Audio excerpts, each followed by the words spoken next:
Weaknesses, especially the principle of two weaknesses. A weakness is a square which cannot be defended by a friendly pawn. Of course, it could also be a pawn standing on this weak square, which then itself is a weakness. So, yeah, what to do with white in Magnus Carlsen, Fabiano Caruana?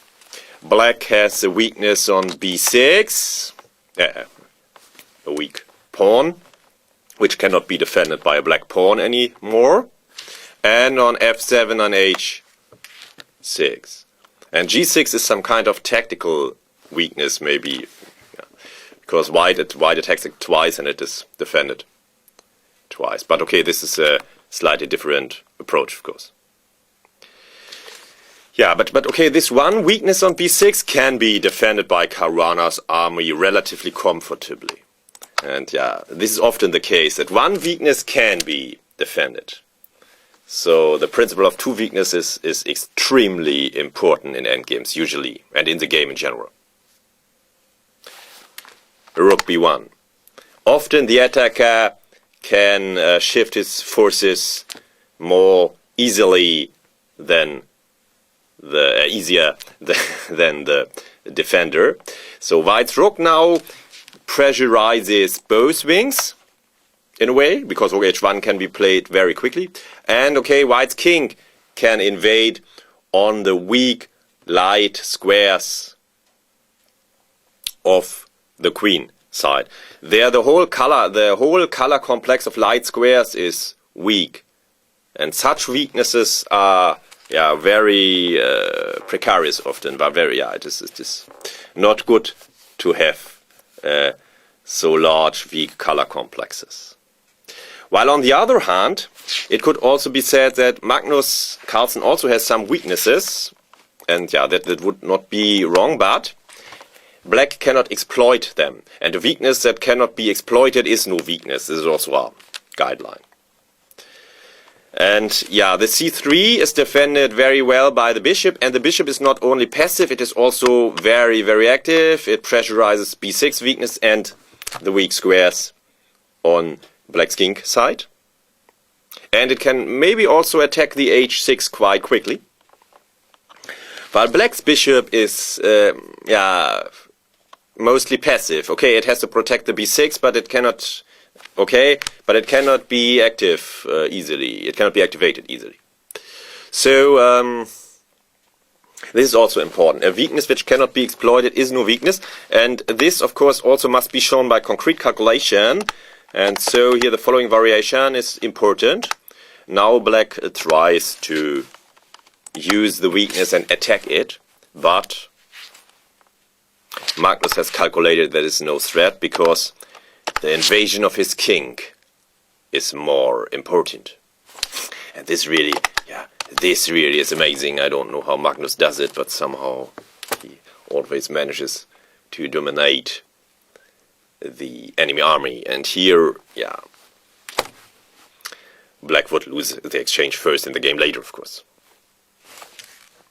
Here in this position, white always wins. Now the reason is that he is much more active than black. And this is also one disadvantage of having to defend weaknesses passively. This may lead in general to passivity of the whole position, and then there may be other ways for the attacker to transform this advantage like this here into winning due to more active forces. And white wins according to the computer, but Magnus has seen it, I don't doubt that, and here white would win immediately. Okay. So the principle of two weaknesses is extremely important. Create a second weakness, and a weakness that cannot be exploited is no weakness. And weak color complexes should be avoided, or it must be... Then great care is necessary.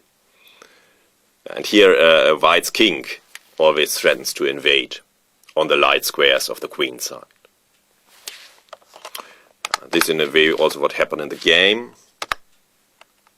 now Magnus played rook h1, playing the trump card.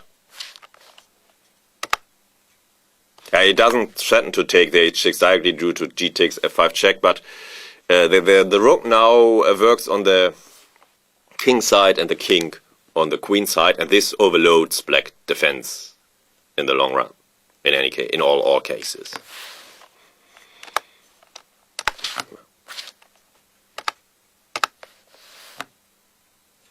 g5 might be in this case more tenacious, but it doesn't matter. It is lost.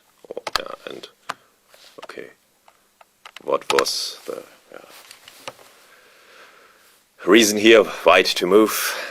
How did Magnus now start the final combination? f6, and this breaks the coordination and harmony of the defensive forces for good, and now it's over. Because black's king is too far away from the queen side. Magnus bishop doesn't have the queening square of the a pawn, but it is not important as the c pawn will win. Yeah. c5 would be a draw, but bishop b4 and then advancing the pawns, and after some further move, so Magnus Carlsen converted.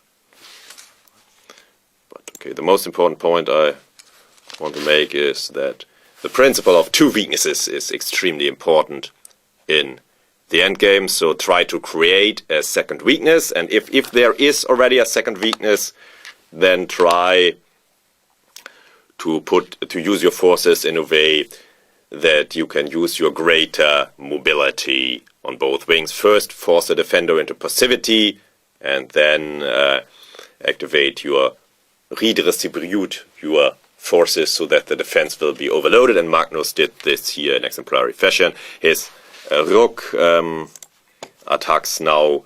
He changed roles in some way. His rook now attacks and plays on the king side, and his king on the queen side, and this will overload. This overloaded Caruana's defense.